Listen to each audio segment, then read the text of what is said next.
Hello guys, എല്ലാവർക്കും വീഡിയോയിലേക്ക് സ്വാഗതം.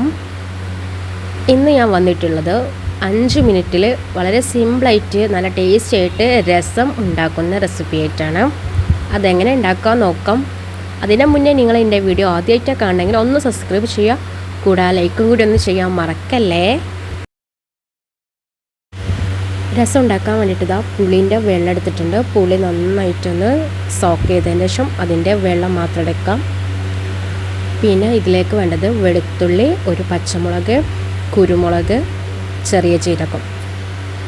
ഇതൊരു മിക്സിൻ്റെ ജാർ എടുത്തിട്ട് അതിലേക്ക് ഇട്ടെടുത്തിട്ട് നല്ല പോലെ ഒന്ന് ക്രഷ് ചെയ്തെടുക്കാം. നല്ല പൊടിയരുത്, ക്രഷ് ചെയ്തെടുത്താൽ മതി. ഇതുപോലെ ഒന്ന് ക്രഷ് ചെയ്തെടുക്കാം. ഇനി ഇതിലേക്ക് 1/4 കപ്പ് വെള്ളം ഒഴിക്കാം. എന്നിട്ട് നല്ല പോലെ മിക്സ് ചെയ്തതിന് ശേഷം നമ്മൾ മാറ്റി വെച്ചിട്ടുള്ള പുളിൻ്റെ വെള്ളം ഉണ്ടല്ലോ അതിലേക്ക് മിക്സ് ചെയ്ത് നല്ല പോലെ ഒന്ന് മിക്സ് ചെയ്തതിന് ശേഷം ഇത് തിളപ്പിച്ചെടുക്കുക. 5 മിനിറ്റ് ഇതൊന്ന് തിളച്ച് വരണം. തീ കുറച്ച് വെച്ചിട്ട് വേണം ഇത് തിളപ്പിച്ചെടുക്കാൻ വേണ്ടിയിട്ട്. ഇത് തിളച്ച് വന്നിട്ടുണ്ട്. ഇനി ഇതിലേക്ക് ഒരു തക്കാളി എടുത്തിട്ടുണ്ട്, പിന്നെ ചതച്ചിട്ടുള്ള വെളുത്തുള്ളി, കരിവേപ്പില, വറ്റൽമുളക്.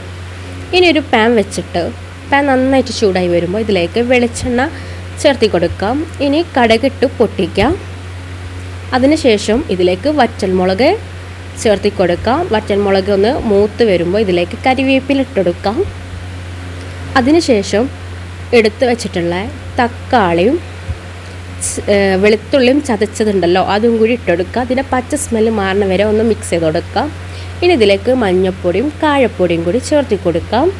അത് നല്ലപോലെ ഒന്ന് മിക്സ് ചെയ്തിട്ട് നമ്മൾ എടുത്ത് വെച്ചിട്ടുള്ള പുളിൻ്റെ വെള്ളം ഉണ്ടല്ലോ തിളച്ച് വന്നിട്ടുള്ള അതിലേക്കിത് ചേർത്തി കൊടുക്കാം. നല്ലപോലെ മിക്സ് ചെയ്തതിന് ശേഷം ഒരു 5 മിനിറ്റും കൂടി ഒന്ന് തിളപ്പിച്ചെടുക്കാം. മൂടി വെച്ചിട്ട് വേണം തിളപ്പിച്ചെടുക്കണമെങ്കിൽ. അപ്പോൾ ഇതൊന്ന് തിളപ്പിച്ചെടുക്കാം. അതിനുശേഷം ഞാൻ ഉപ്പ് ചേർത്തിട്ടുണ്ടായിരുന്നില്ലായിരുന്നു. അപ്പോൾ ഞാൻ ഉപ്പും കൂടി ഒന്ന് ചേർത്തി കൊടുക്കുന്നുണ്ട്. നമ്മൾ ആവശ്യത്തിനനുസരിച്ച് ഉപ്പ് ചേർത്തി കൊടുക്കാം. അതിനുശേഷം ഇതാ ഞാനിതിലേക്ക് മല്ലിച്ചപ്പും കൂടി ഇട്ടെടുക്കുന്നുണ്ട്. അപ്പോൾ നമ്മുടെ അടിപൊളി രസം ഇവിടെ റെഡി ആയിട്ടുണ്ട്. അപ്പോൾ എല്ലാവരും ഒന്ന് ട്രൈ ചെയ്ത് നോക്കാം. വളരെ സിമ്പിളായിട്ട് 5 മിനിറ്റോട് നമുക്ക് ഉണ്ടാക്കിയെടുക്കാൻ പറ്റിയൊരു രസത്തിൻ്റെ റെസിപ്പിയാണ്. അപ്പോൾ ഈ വീഡിയോ എല്ലാവർക്കും ഇഷ്ടപ്പെടുകയാണെങ്കിൽ ഒന്ന് ലൈക്ക് ചെയ്യുക, സബ്സ്ക്രൈബ് ചെയ്യുക.